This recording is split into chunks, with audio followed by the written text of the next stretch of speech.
शिव महापुराण की कथा कहती है त्रिवेणी का पौधा घर में नहीं लगाया जाता। कई कई लोग इतने चतुर होते हैं कि घर में ही त्रिवेणी लगा लेते हैं कि गमले में आंवला लगा लिया, पीपल लगा लिया, बड़ लगा लिया। तो ये त्रिवेणी का जो पौधा होता है ये बाहर होना चाहिए, घर के अंदर नहीं होना चाहिए। हाँ, आंवले का पेड़ आप अलग से लगा लो, चल जाएगा। पीपल का पौधा छोटा लगाओगे, थोड़ा समय तक, जब तक पीपल बड़ा ना हो, तुम्हारे सिर पर छाया ना ही हो, तब तक तो आप घर के अंदर लगा सकते हो। पर पीपल बड़ा हो जाए और उसकी छाया आपके सिर पर आने लगे तो उस पीपल को घर में नहीं रखना, उसको बाहर लगाओ।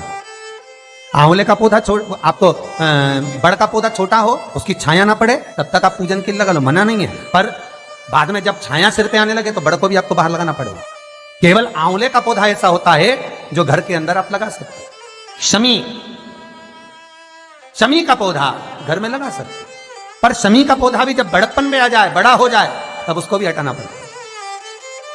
शंकर भगवान को जो बेलपत्र चढ़ती है, शमी पत्र चढ़ता है, उसमें बेलपत्र का जो पौधा है वो परमानेंट कितना भी बड़ा हो जाए वो सुख देगा। पर शमी का पौधा भी ज्यादा बड़ा होगा तो वो आपको हटाना पड़ेगा, ले जाकर लगाना पड़ेगा। छोटा रहेगा चलो, पर निवेदन है कि बड़, पीपल और आंवले की त्रिवेणी आप गमले के अंदर ना बना।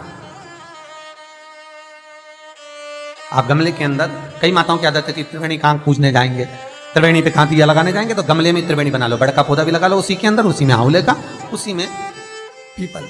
वो शिव महापुराण वर्णन नहीं करती। त्रिवेणी बाहर, त्रिवेणी का पौधा बाहर होगा, घर के अंदर नहीं। क्यों? शिव महापुराण की कथा में स्पष्ट कहा गया, जहां त्रिवेणी का पौधा गमले के अंदर होता है वहां उस स्थान पर महाराज कहीं ना कहीं क्लेश का भाव होता है, उस घर में शांति नहीं होती। क्यों? तो उसका भी व्याख्यान गरुड़ पुराण में कहा गया। क्या वर्णन किया गरुड़ पुराण में? कि जब जीव आत्मा को लेकर आया जाता है, सारे सुख दुख सब भोगने के बाद में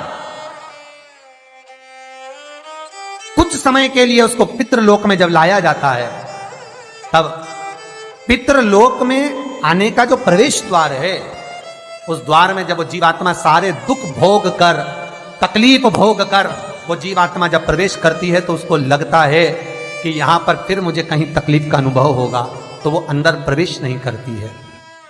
त्रिवेणी का जो पौधा होता है, उसी पौधे के नीचे वो जीवात्मा कुछ देर विश्राम कर लेती है। इसलिए शिव महापुराण कहती है त्रिवेणी बाहर पूजी जाए, त्रिवेणी बाहर लगाए। पर त्रिवेणी का पौधा घर के अंदर गमले में रहेगा। जीवात्माओं को जैसे दुख का भान होता है तो विश्रांति लेते हैं, तो आहूत पितर वासुक, जो प्रेत योनि में भटकने वाले भी जीव होते हैं, वो त्रिवेणी के नीचे कुछ समय के लिए विश्राम लेते हैं।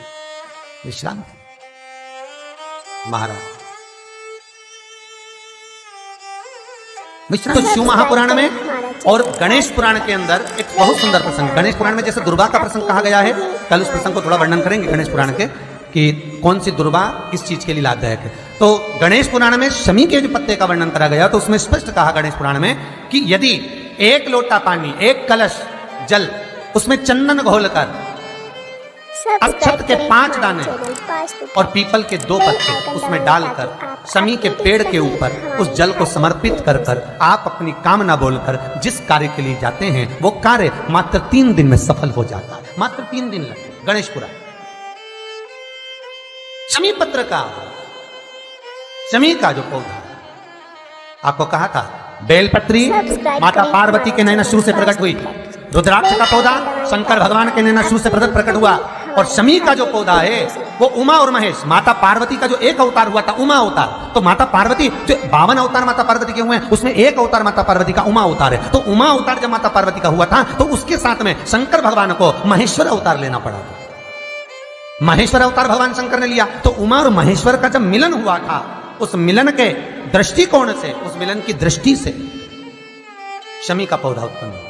शंकर भगवान की जो जलाधारी है, बस उस जलाधारी का मुख उत्तर का होना चाहिए।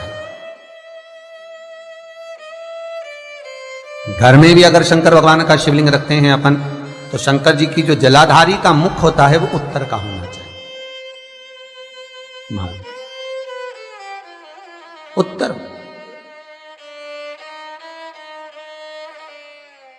भगवान को जब भी बेलपत्र आप शिवलिंग पर समर्पित करते हैं तो ये डंडी का मुख आप जहां बैठकर कर रहे हो, आप उधर बैठे हो, इधर बैठे हो, इधर बैठे हो, जहां तुम भगवान शंकर के सामने बैठे हो, इस डंडी का मुख तुम जिस जगह पर बैठकर बेलपत्र समर्पित कर रहे हो, तुम जिस जगह बैठकर बेलपत्र चढ़ा रहे हो, तुम जिस जगह बैठकर बेलपत्र को भगवान शिव को समर्पित कर रहे हो, इस डंडी का मुख आपके ठीक विपरीतता के भाव में होना चाहिए। भगवान शंकर को जहां बैठकर चढ़ाओ, डंडी का मुख विपरीतता का।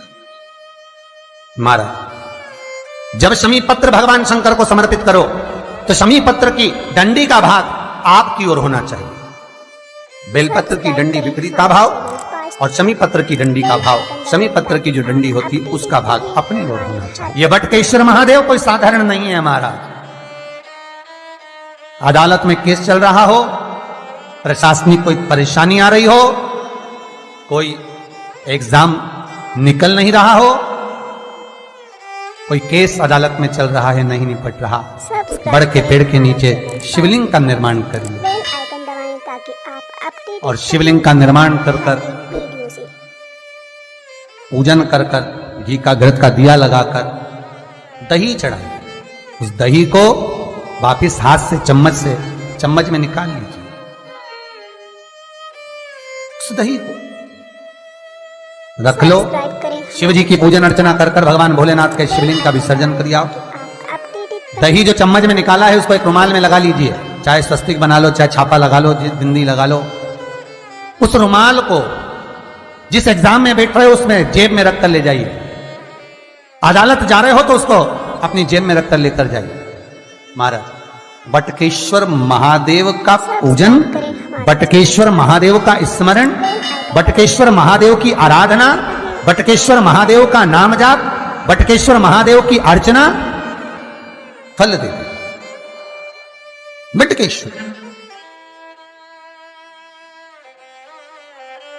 सुख प्रदान करती है, आपके जीवन का आनंद प्रदान कर देती है, आपके जीवन का आनंद फल देती है। श्री शिवाय नमस्तुभ्यं। श्री शिवाय नमस्तुभ्यं।